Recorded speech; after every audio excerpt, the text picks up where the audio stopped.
স্ত্রীর সঙ্গে বিচ্ছেদের পর ৪০ লিটার দুধ দিয়ে গোসল করেছেন এক যুবক। সম্প্রতি এমন একটি ভিডিও ভাইরাল হয়েছে সামাজিক যোগাযোগ মাধ্যমে। জানা গেছে ওই যুবকের নাম মানিক আলী। তিনি ভারতের আসামের নলবাড়ি এলাকার বাসিন্দা। স্ত্রীর সঙ্গে আইনিভাবে বিবাহ বিচ্ছেদ ডিভোর্স হওয়ার পর স্বাধীনতা উদযাপনের জন্য এমন কাজ করেছেন তিনি। ভাইরাল ওই ভিডিওতে দেখা গেছে বাড়ির বাইরে দুধ দিয়ে গোসল করছেন মানিক।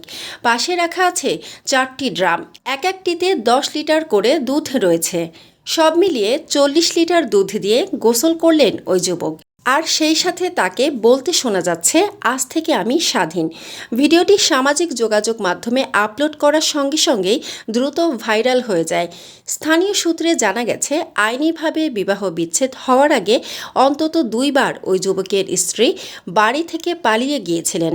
এদিকে দুধ দিয়ে গোসল করতে করতে ওই যুবককে বলতে শোনা গেছে সে তার প্রেমিকের সঙ্গে পালিয়ে গেছে, কিন্তু আমি পরিবারের দিকে তাকিয়ে কোনো ঝামেলা বা অশান্তিতে যাইনি।